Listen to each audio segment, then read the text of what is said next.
Hi guys, another question of prelims 2022 that is fully solvable through a mix of PYQ and logical thinking is given on the rightmost part of your screen in the column headed prelims 2022 question. In this question, we were given 4 statements about monazite in India, and you were required to identify which of these 4 statements are correct. You have various combinations of these 4 statements in the options.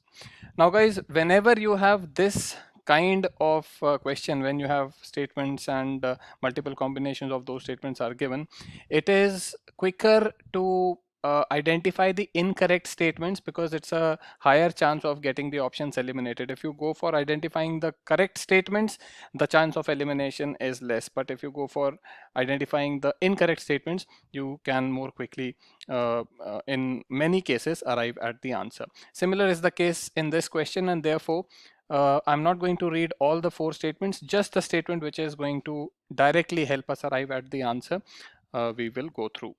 This is the third statement of this question. It says monazite occurs naturally in the entire Indian coastal sands. Okay, entire Indian coastal sands.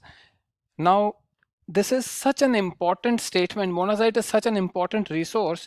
It is mentioned in your NCRTs also. It is mentioned in your 3-stage nuclear power plan, etc. Whenever it comes, whenever we talk about nuclear energy in the country, thorium reserves, monazite sands, certainly these things are going to appear. And this statement, it says that monazite is present in the entire Indian coastal sands, right? This is such an important statement. If it were true, it is such an important statement, it is impossible that you would have missed this statement. Even your NCRTs mention about monazite sands of Kerala, right? So if we go by this elimination technique, that when such an important information is mentioned, it is impossible that you would not have heard about it. Those kind of statements are incorrect, and this is that statement. We have a corresponding PYQ also, which is helping us in ascertaining this approach. And this PYQ was asked in the year 2009. Look at the second statement. It says Kerala's monazite sands contain uranium. This of course is an incorrect statement, but the uranium part is not important here. What is important is the way in which this second statement has been asked. It says Kerala's monazite sands.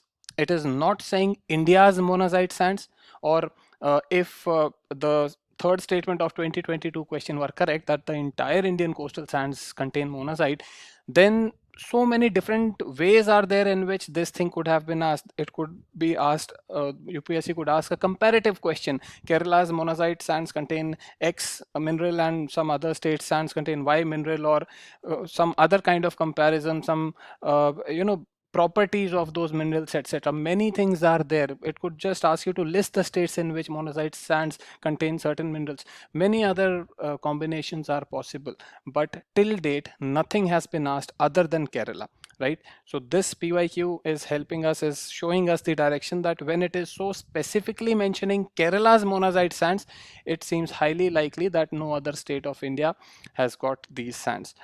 Also, as we have discussed, the would have heard elimination approach. Whenever you have such an important concept that is mentioned in any of the statements, and it is so highly important that it is not possible for you to have missed that concept, all your standard books, basic books, etc. would have talked about it. Those kind of statements, if you have never come across, those statements are generally incorrect. So I'm just sharing one of the elimination techniques also, which I have developed over the years. So the third statement is incorrect. Third statement of 2022 is incorrect. If the third statement is incorrect, you can see we can eliminate alpha option, we can eliminate Charlie option and delta option, right? So the best answer to this question is Bravo, 1, 2, and 4 only. So guys, this is how previous year questions help us. Not always directly, but indirectly they help us in giving us direction of thinking. They help us in giving this reassurance that yes, the way in which we are thinking is actually correct. So previous year questions cannot be missed. You have to do all questions from 1979 onwards. Now about this theme of nuclear resources, nuclear energy, Around 70 questions have been asked so far, 70 questions. Most of these questions are indirect, and therefore I'll put them in the Telegram group, which I'll create for this purpose. The PDF is a purchasable product, and the students who purchase the PDF will also be getting access to the Telegram group where I'll be putting the indirect questions. The price of the PDF is rupees 99, guys, and all the relevant details about this purchase will be given in the description of this video. Thank you for joining me today. See you next time.